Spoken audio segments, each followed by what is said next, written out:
The Senate has finally released its long-awaited stinker of a border bill. A new study says that hiring based on merit may be unfair. Plus, Joe Biden continues to sink in the polls. All that and more. I'm Bobby Eberle. This is a 13-minute news hour. And God bless the United States of America.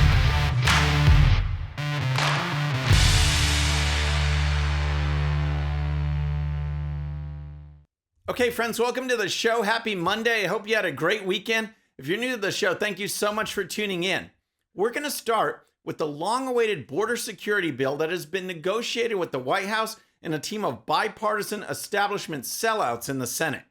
Here's some of the details. It's a total package of $118 billion.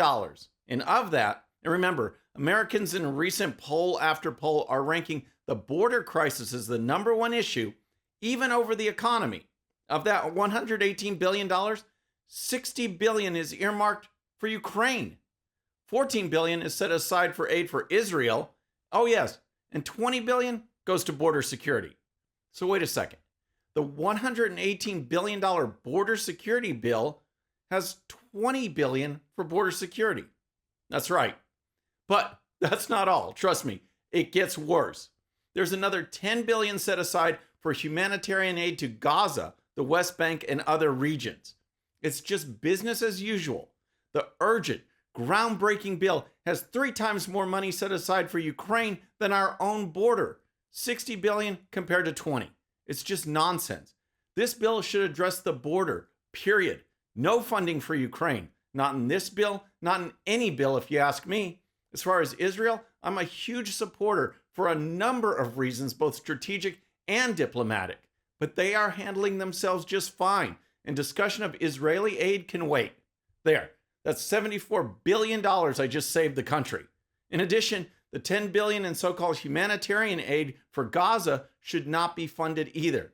This aid would be going from our government to the government over there, and that government is Hamas. Here's some reaction from the Morning Joe crew at MSNBC. House Republican leaders say they won't even bring the bill up for a vote, with Speaker Mike Johnson saying, quote, this is just... It's even worse than expected. I'm sorry. It's just not. What don't you like? He continues to lie, as Liz Cheney said, and he basically admitted he was going around spreading a lie about January the 6th, trying to get people to sign on a letter that would continue the lie and help Ken Paxton spread the lie in Texas.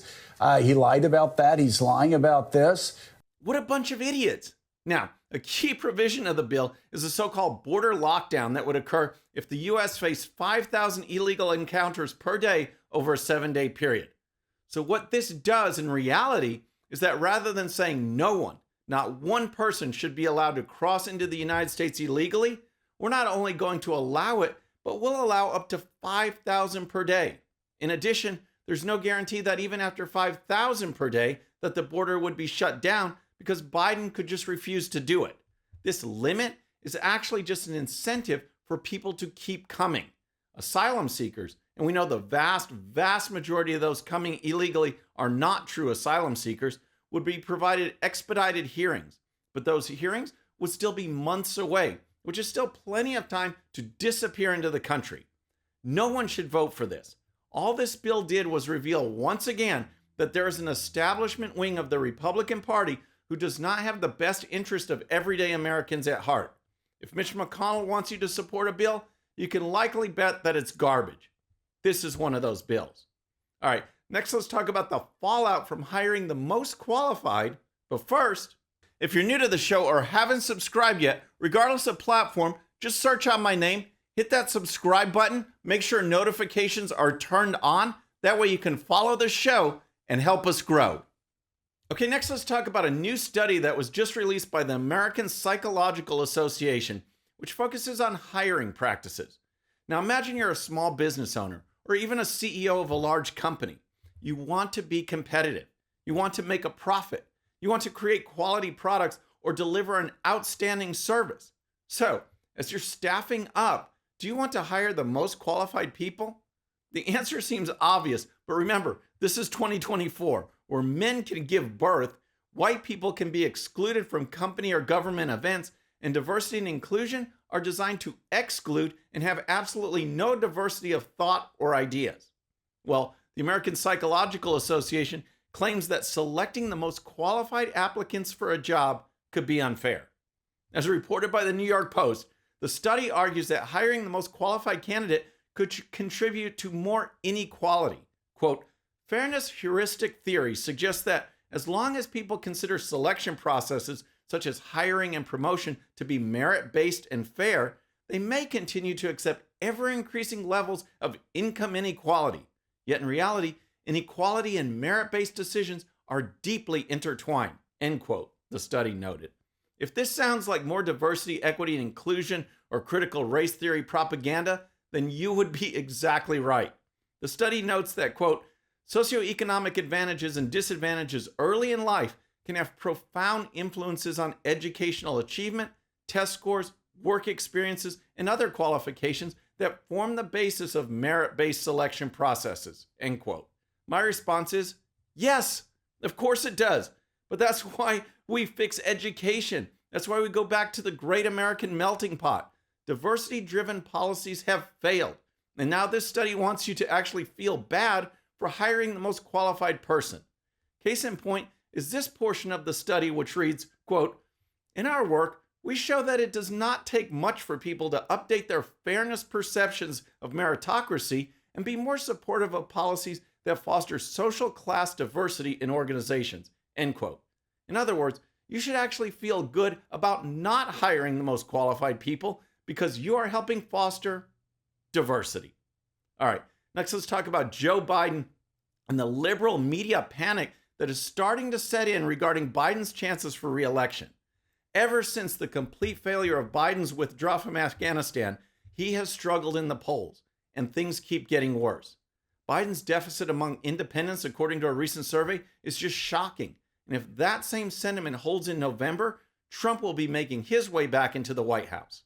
One of our pollsters tells us we are looking at a, quote, presidency in peril. In our poll, Donald Trump now leads Joe Biden by 5 points. This is the biggest lead NBC has ever had in 16 polls for Donald Trump over Joe Biden. 37% approve and now 60% disapprove. And we should say that is the lowest approval rating since former President George W. Bush's second term. Here's the problem. When polling that poorly, you have to give a counter argument.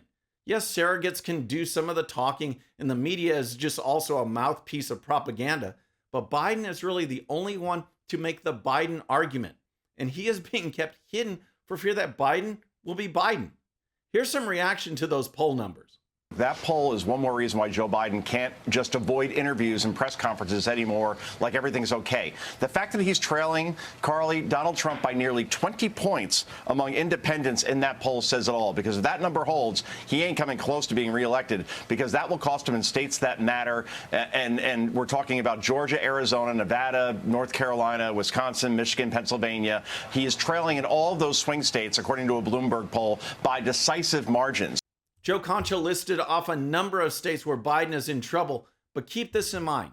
Georgia, Arizona, and Wisconsin were all decided by less than 1%. Less than 1%. If every other state that went for Biden stays the same and Trump can get those three, then that's the election. Meanwhile, you have left-wingers like Democrat Hakeem Jeffries living in fantasy land, saying this weekend that the American people are beginning to focus on, quote, Joe Biden's incredible track record of results, end quote. Jeffries also added this. Well, we're going to work very hard to make our case to the American people that we are focused on finding common ground, exercising common sense to deliver the common good and make progress for hardworking American families. If we are able to successfully articulate that vision for the future, people over politics, lower costs, better paying jobs, growing the middle class, safer communities, fixing our broken immigration system, I think we're going to be in a strong position in November to deliver a House Democratic majority. Incredible. Just look at the issues Jeffries focused on. Lower costs, better paying jobs, growing the middle class, safer communities, and fixing the immigration system.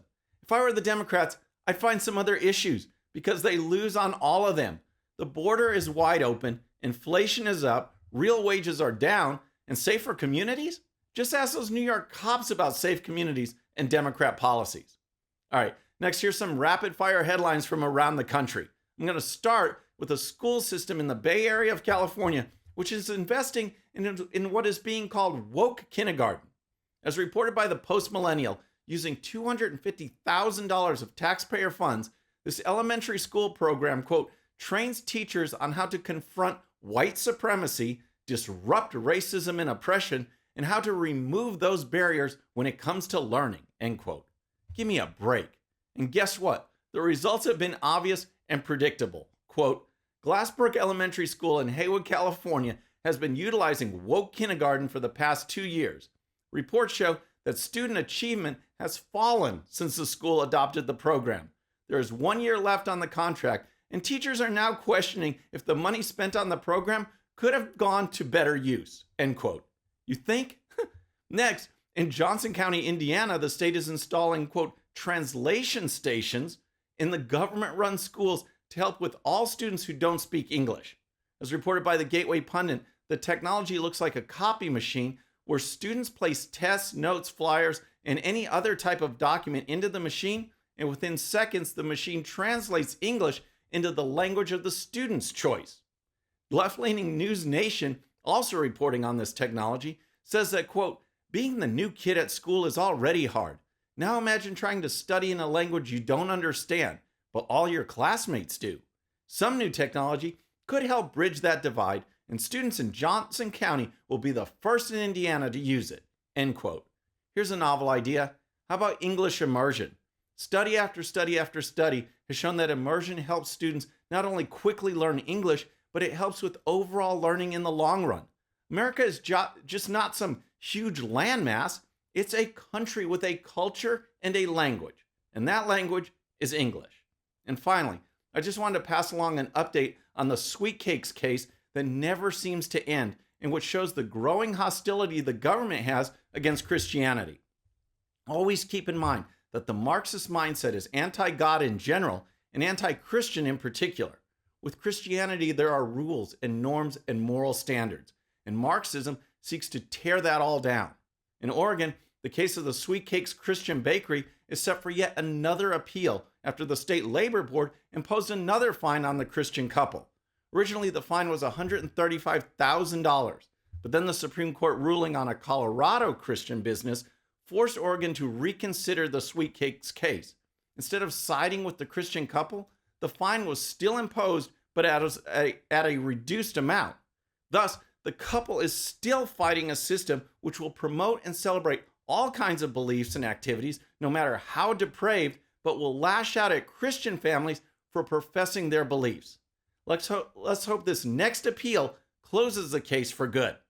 Friends, that's our show for today. I hope you enjoyed it. And remember, today's show's one sheet is available to Patreon supporters using the link in the description. The one sheet gives you the links to all the videos and stories used on today's show, so you can dive even deeper into each issue. And with that, our next show will be Wednesday evening at the usual time. Until then, I'm Bobby Eberle. This is a 13-minute news hour.